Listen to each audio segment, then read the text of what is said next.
Você vai aprender física, eu garanto.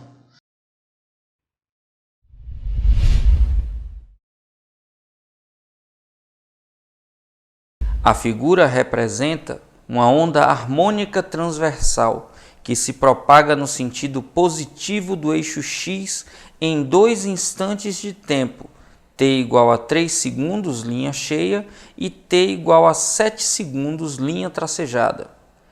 Dentre as alternativas, a que pode corresponder à velocidade de propagação dessa onda é... Dá uma olhada. Perceba que tem um pico que está no ponto 0 da linha cheia e um pico que está no ponto 1 da linha tracejada. Isso significa que esse deslocamento de 0 a 1 acontece no intervalo de tempo que começa em 3 segundos e vai até 7 segundos. Olha só, esse intervalo de tempo, ΔT igual a 7 menos 3, que é 4 segundos, no mínimo, a onda se deslocou, o que corresponde a esse 1 metro. Então, eu tenho aqui um deslocamento que vai de 0 para 1, linha cheia para linha tracejada. Então, eu tenho um deslocamento de 1 metro.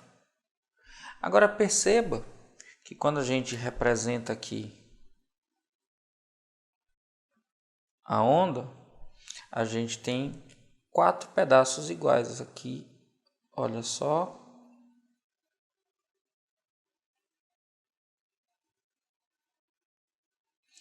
Essa distância corresponde à lambda. Logo, esse trecho aqui corresponde à 4ª parte de lambda. Então, isso aqui é lambda sobre 4. Isso quer dizer, então, que esse ΔT aqui corresponde a pelo menos 1/4 do período. Ora, sabendo disso, a gente consegue agora encontrar quem é a velocidade.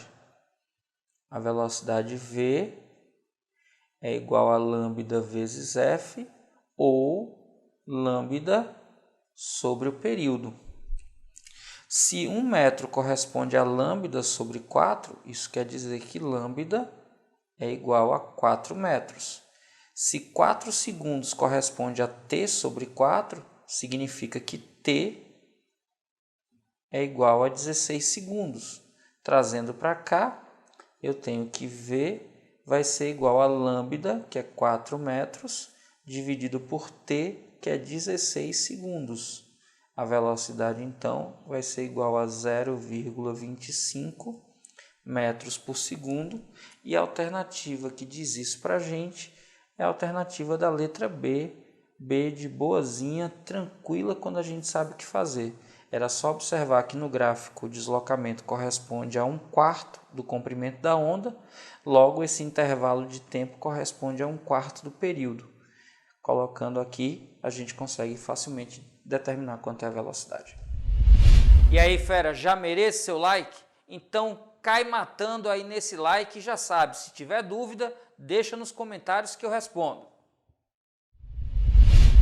Chumaços de algodão embebidos em uma solução de vermelho de cresol de cor rosa foram colocados em 3 recipientes de vidro, 1, 2 e 3, idênticos e transparentes. Em 1 e 2 haviam plantas e em 3 rãs.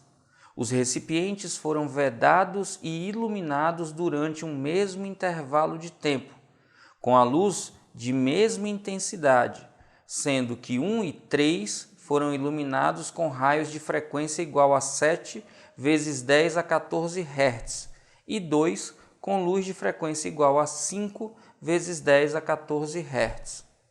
O gráfico mostra a taxa de fotossíntese das clorofilas A e B, em função do comprimento de onda da radiação eletromagnética. Considere que, para estas plantas, o ponto de compensação fotótica corresponde a 20% do percentual de absorção. Fera, o que quer dizer ponto de compensação fotótica? O ponto de compensação fotótica é o ponto onde a velocidade com que acontece a fotossíntese se iguala à velocidade com que acontece a respiração celular. Isso quer dizer que abaixo de 20 a planta produz mais CO2 por respiração do que O2 por fotossíntese. E acima dos 20%, a planta produz mais O2 por fotossíntese do que CO2 por respiração. Isso é muito importante para essa questão.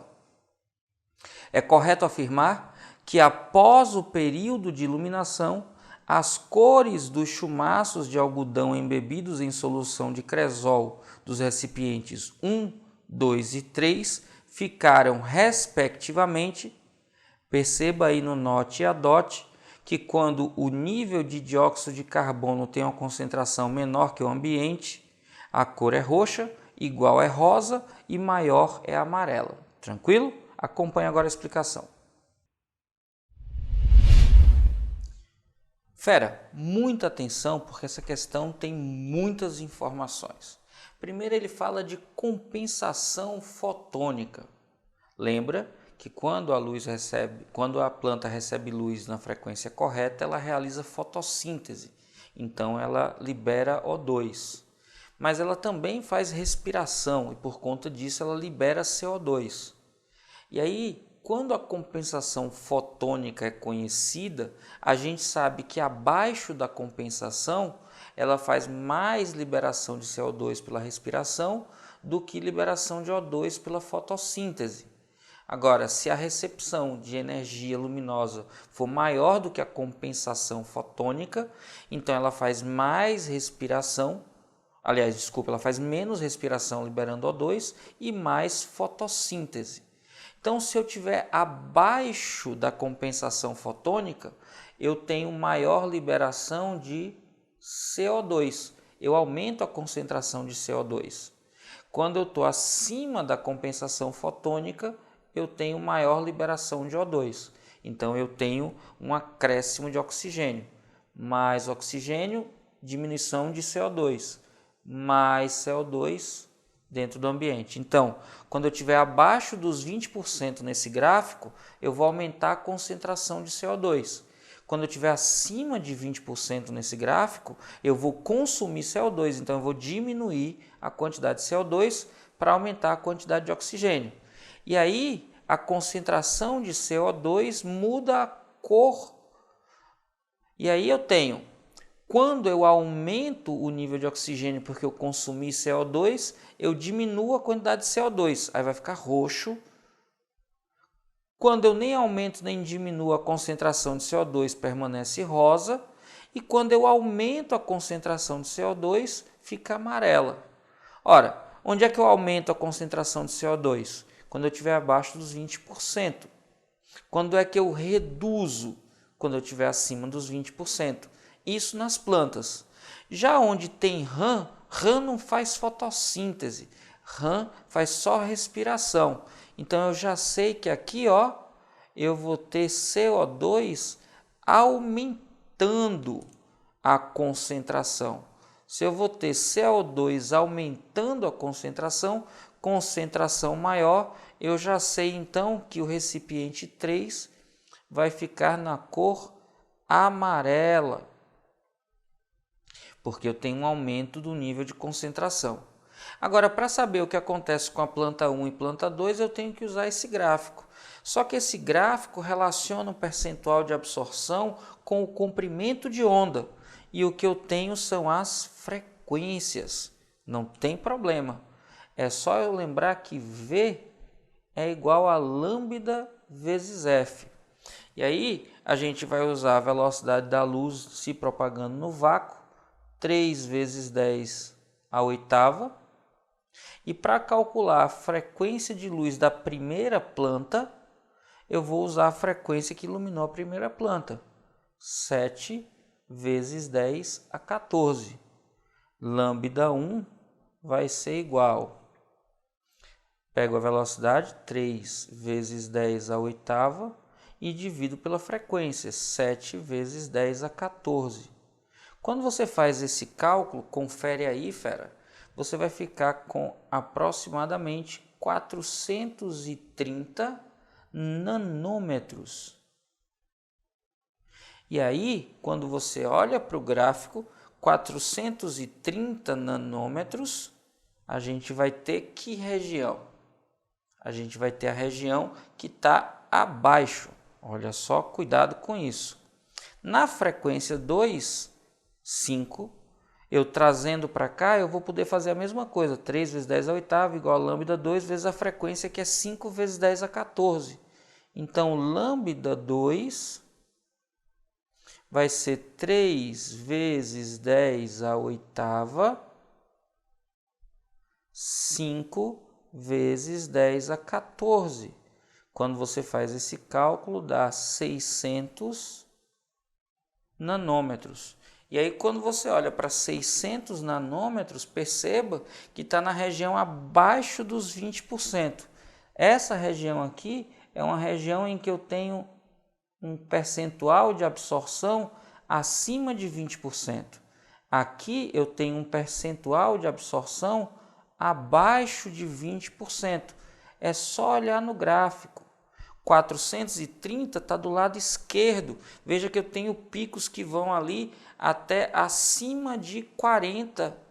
Então eu estou com certeza acima de 20. Então eu com certeza, se está acima de 20, eu estou liberando O2. Se eu estou liberando O2, eu estou consumindo CO2.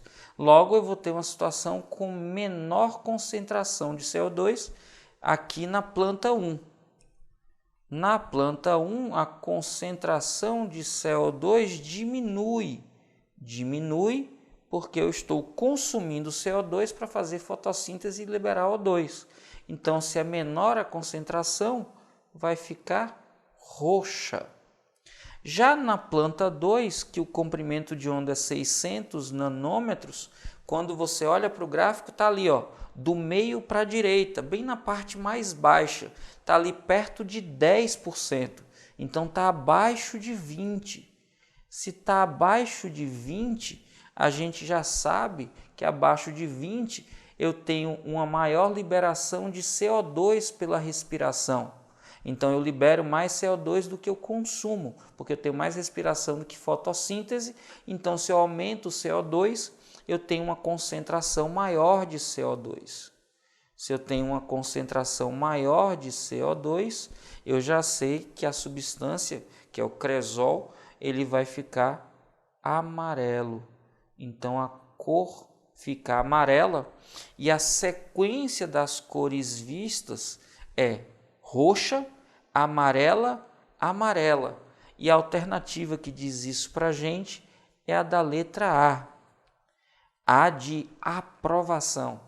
Aprovação que é seu destino, fera. Vamos juntos. A questão tem muitos dados, ela até parece complicada, mas na verdade tudo que você precisava era calcular o comprimento de onda, olhar para o gráfico e ter essa percepção. Abaixo da compensação fotônica aumenta a concentração de CO2, então vai ficar amarelo.